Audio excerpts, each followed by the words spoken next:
Hello there, you're now with me, Handy Gui, and welcome to your 5 p.m. English news on TVS. Let's dive into the headlines for today. Deputy Premier Dato Amar Awang Tengah Ali Hassan today met with Indonesia's Energy and Mineral Resources Minister Bapa Arifin Tasrif. High on his list on the second day of his work visit to the Republic was to meet with his Indonesian counterparts to solidify Sarawak government's support for the development of the Menterang Induk hydroelectric project in North Kalimantan through the participation of Sarawak Energy. In the meeting, Awang Tengah expressed Sarawak's appreciation to Indonesia's Ministry of Energy and Mineral Resources for the continuous support and assistance given to Sarawak Energy via its joint venture company, PT Kayan Hydropower Nusantara. Awang Tengah said he is impressed with the Indonesian government for the ambitious plans to materialize the Tanah Kuning industrial area, adding that Sarawak Energy's experience in large hydropower in the Sarawak Corridor of Renewable Energy, or SCORE, and Indonesia's renewable energy-based industrial development RABIT agenda is an added advantage in Sarawak's participation for Tanah Kuning Green Energy Park. The MIHAP partnership would support Indonesia's renewable energy-based industrial development agenda via the supply of renewable energy to Kalimantan Industrial Park Indonesia, Tanah Kuning. Earlier on Monday, Awang Tengah led the Sarawak delegation to pay a courtesy visit to Indonesia's Coordinating Minister of Maritime and Investment Affairs, Luhut Binsar Panjaitan. The MIHAP sits in the Menterang River in the Malinau Regency, North Kalimantan Province, and is capable of generating 1,375 megawatts of power. Now, search team were dealt with major challenges due to heavy rain that occurred earlier this morning until about 1:30 p.m. As the weather improves around 2 p.m., the search operation resumed to locate 4-year-old Eric Chang. We were informed that the parents of the victims arrived 4:47 p.m., accompanied by a family member in that location. We have our reporter on the scene, Muhammad Yusuf, to share with us the latest development in Muara Tebas. Over to you, Yusuf. Right, thank you, studio. Now, the SAR operation today did not go as planned because it was supposed to start at about 7 a.m. this morning. However, because of weather conditions, it wasn't safe for the SAR team to be deployed to the river. The sky only cleared up at around 1:30 p.m. And then, taking advantage of the whole situation, they decided to deploy their assets. Several drones were flown for about 45 minutes to scout the area, and Bomba actually also deployed their K9 unit, codenamed Bella. Bella is actually specialized in tracing victims who are drowned, and it was brought around in a boat by its handler Kenneth Masir, and they scouted the river within 3 nautical miles radius. And for your information, the search area was also expanded up to Tanjung Po, located at about 5 nautical miles from the Muara Tebas jetty. Now, earlier today, yes, as we have reported, caretakers of Eric, who are currently remanded, will end tomorrow, March 16, and police from Tabuan Jaya Police Station, they will seek the extension of the remand order tomorrow morning against the suspects to facilitate investigation under Section 302 of the Penal Code. And for more updates, we'll be updating from time to time whether any new leads have been found regarding Eric's body right here in Muara Tebas. So, yep, that's all the update from Muara Tebas for now. Let's hope the SAR team will find Eric's body as soon as possible. Muhammad Yusuf reporting for TVS. Back to the studio. Thank you, Yusuf, for the update. Now, tourism industry players are thrilled to welcome tourists as the country's borders open soon. According to the chairman of the Miri Heritage Handicraft Dealers Association, Lilian Simon Ajand, the association has planned a variety of exciting activities to be held when the country enters the endemic transition phase on April 1st.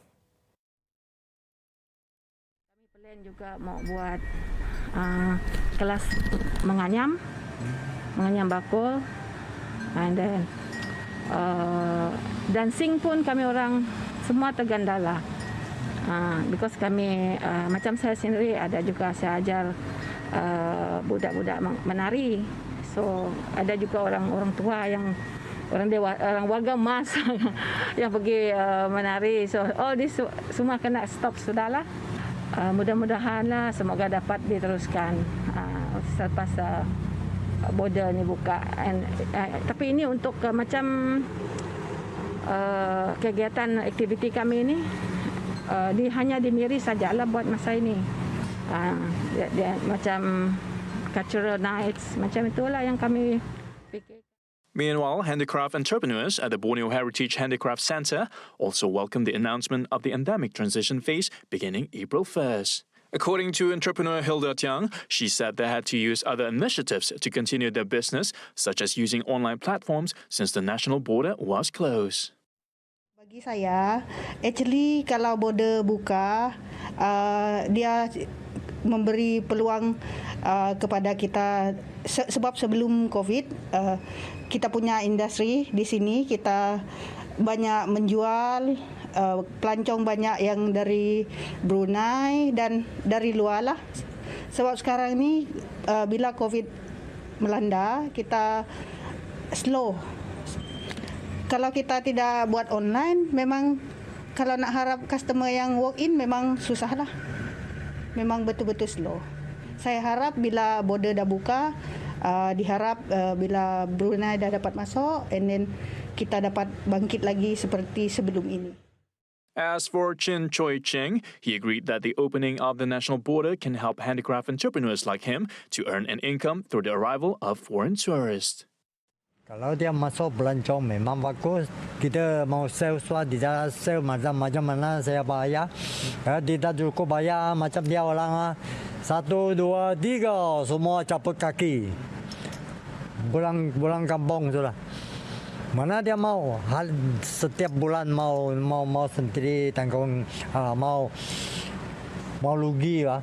Memang bagus. Tapi harap dia ada orang lah, tidak ada orang lu chip sale pun dia tak kenal. Kalau open tulis datang beli memang bagus. Saya orang ada sales, ada income. Tidak sungi-sungi.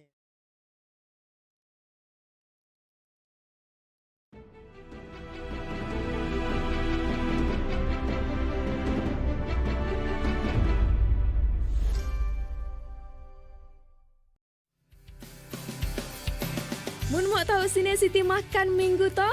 Jangan lupa saksikan kami Siti Zawawi setiap hari Selasa pada jam 6.15 petang hanya di TVS saluran 122 Astro dan My View. Makan-makan! Anak yang tidak mendapat cukup makanan berkhasiat berisiko mengalami masalah berat badan, susut serta bantut. Kurang zat makanan akan menyebabkan anak kita kelihatan kecil dan rendah dari rakan sebaya, sering sakit, tidak aktif, bermasalah dalam pembelajaran, tidak produktif, kurang keyakinan diri dan berisiko kepada masalah penyakit lain. Jadi, pastikan anak kita mendapat makanan yang berkhasiat agar mereka membesar dengan sihat, kuat, bijak dan aktif. Jom jadi anak Malaysia yang tinggi, sihat selamanya.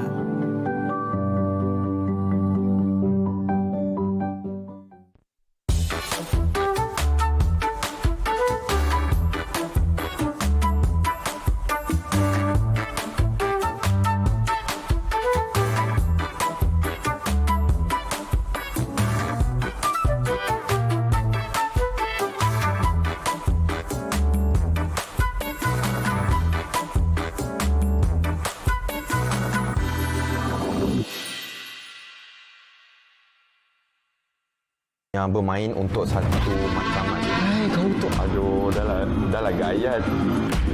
Untuk adalah PC full tu. Ready to have a strong mental attitude.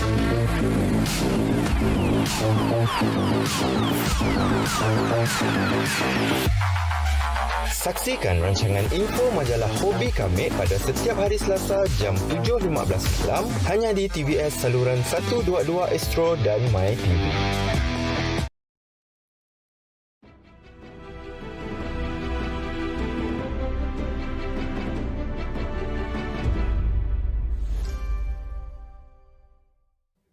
Welcome back.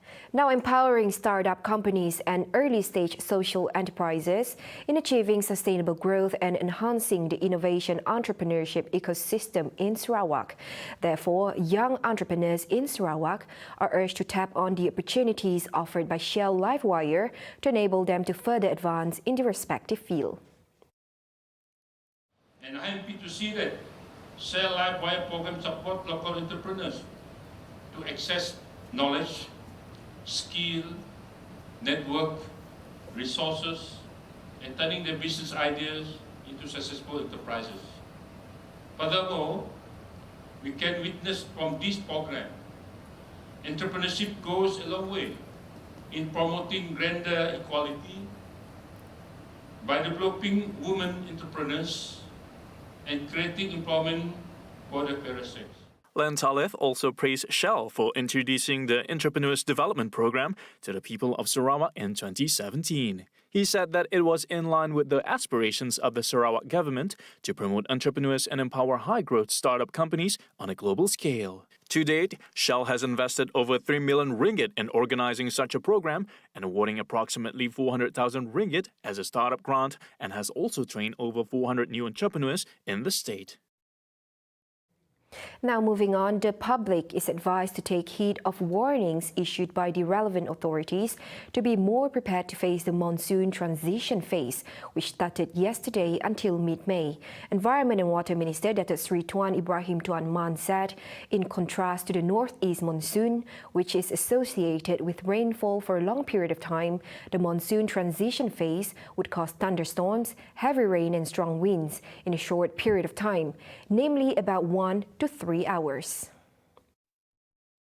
Kalau kita lihat monsun timur laut ni, episod hujannya biasanya berlaku dengan keadaan lebat dan berskala besar dan berlarutan untuk tempoh yang panjang, iaitu berhari-hari.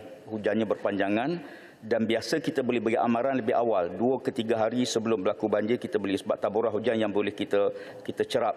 Manakala peralihan monsun dicirikan ribut petir, hujan lebat dan angin kencang yang berlaku dalam tempoh yang singkat, biasanya 1 hingga 3 jam saja berlaku. Jadi oleh kerana hujan berlaku dalam keadaan tempat tertentu, maka resiko banjir kilat akan berlaku.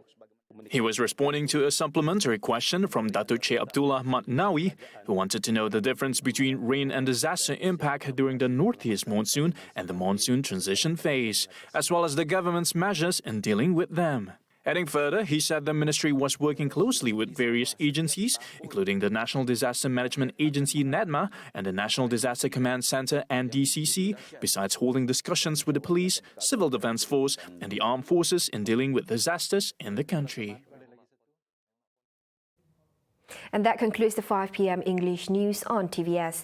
As usual, don't forget to tune in for the Nightline at 11:30 p.m. With that, I'm Handy Gui. Stay safe and have a pleasant day.